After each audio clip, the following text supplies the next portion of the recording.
Thank you very much for a comprehensive and articulate overview of Latin America. It all sounds fantastically positive. So I wondered, your slide on the integration of Latin America now, from a period of not being integrated into the world economy to it becoming very much part of it. Do you think that the world can learn any lessons from Latin America? Are there things that are happening here in this continent that actually can teach the rest of the world something? Yeah, sure. I think what first comes to mind is all the fiscal crises that we had in Brazil, Argentina certainly, the defaults that we had in Argentina. I think that today you have an issue with Greece that is probably going to end up in default, and you've got other countries which are following, shortly after. I mean, Italy, Portugal. So I think that how they see what has happened to our countries and how we solve some of these problems is good.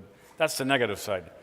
I think the positive side is that a lot of countries have been able to leapfrog a generation and just really progress. You look at what's happened with Brazil, the number of people who have come into the new middle class.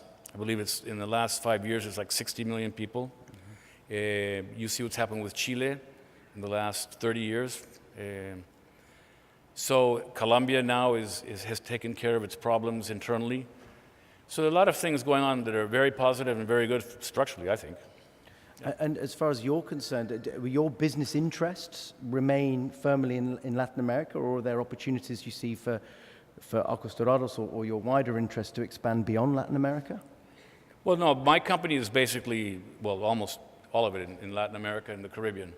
But certainly a lot of our suppliers of not just commodities, but also finished products are looking at Europe, and they're exporting to Europe, and they're exporting to Asia and other countries, so it's great. Do we have, let's make the most of this opportunity. Any questions to Staton from the floor, please? Any raising of hands? Let's have a look. There's usually one or two. Here we are. Can we bring the microphone? Thank you, Alex. This lady here. Again, if you could just say your name and the company that you're from, please. Thank you. Hi, good morning. My name is Lara Barzano from Prisa Digital. A pleasure to have you here, Mr. Staton. Any advice to other businessmen and businesswomen in Latin America that you would have, that you would like to give us? Suggestions? Well, I think that, I think Latin America, I've been working in Latin America for the last 30 years. And we have, we've had good times, we've had bad times. I think we're living a very unprecedented, very good time. You saw I showed you numbers of Brazil, and we've talked about all the other countries. I think that it's a great part of the world to be in. And I think that our time has come, as a continent and as a society. And I've never seen so many good things happening also politically. I mean, democracy is now a part of most of the countries. Most of the countries have their fiscal and situation in order. There's a lot of entrepreneurship. I mean, the entrepreneurship coming out of countries like Colombia is spectacular. Peru is a country that's also moving forward. So, I think if you look at the political atmosphere and if you look at the economic goings on, and you look at the entrepreneurship that is in Latin America, we can only go forward well. And one final question for me was, a lot of the subject of the conversation at this conference is about media change and how that ties in with consumer change. When you look at the media landscape and the changes happening in the media landscape across Latin America, what excites you the most with regards to how you market your products to consumers? Are there particular things that you think are interesting and exciting? Yeah, I think the whole digital situation is very, very exciting, very complex and very complicated. I think there are a lot of other things coming up besides television. We do a lot of advertising in bus shelters and out-of-home advertising. So it's changed completely since when I was in marketing, certainly.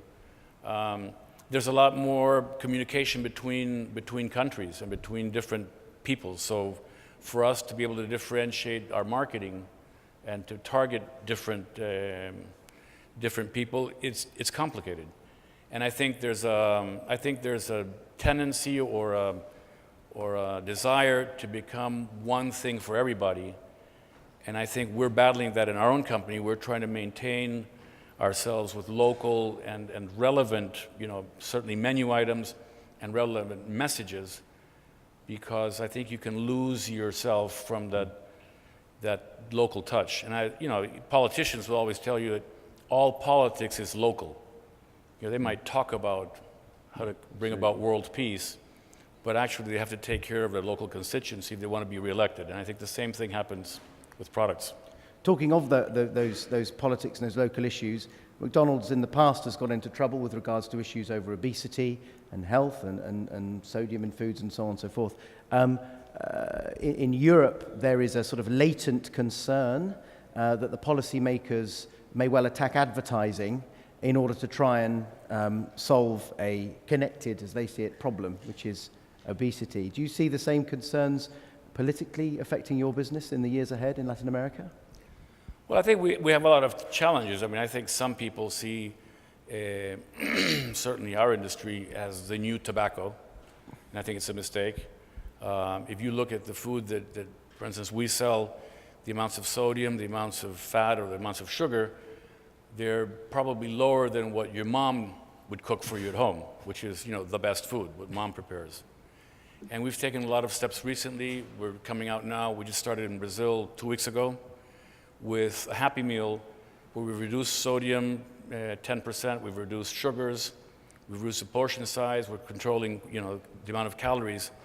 And I think that, to your point, I think that companies such as ours that are being regulated or want to be regulated, I think we need to engage more with the regulators and the people, the powers that be.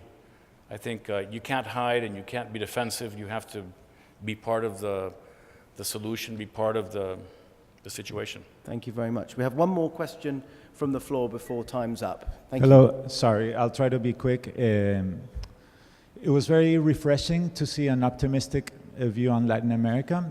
Personally, I'm half Venezuelan, half Mexican, so between Chavez and the war on narcs, it's not an easy argument to swallow, no? But in any case, like the big elephant in the room is social media and how it is like an equalizer, right? And the bigger elephant in the room is how to measure ROI, return of investment of advertising in social media. So my question would be, how does this play with the economic differences in social classes in Latin America, where the richer are usually way richer than the poorer, which are also getting poorer? Yeah, I don't know. I think social media obviously is something extremely important that to your point, is a great equalizer. But I think that, I don't know. I don't know how to answer your question. I think there certainly are differences between the haves and the have-nots that are maybe growing. But I think if you look at most societies, Chile, Brazil, Mexico, Colombia certainly, there's a decrease in poverty, and there's a decrease, and there's more social inclusion, and there's a huge new middle class coming aboard, which is good. I think it's excellent for these economies, not just from the point of economics, but also from the point of politics. And you're getting less and less the privileged managing things, and you're getting more social inclusion and more the base opining and the base managing what happens in their lives. It doesn't happen in all countries. Okay, that's all we have time for, I'm afraid. But on behalf of the whole conference and from me, thank you very much for your fantastic presentation. Thank you, Charlie. Ladies and gentlemen, thank you. Staton. Brilliant.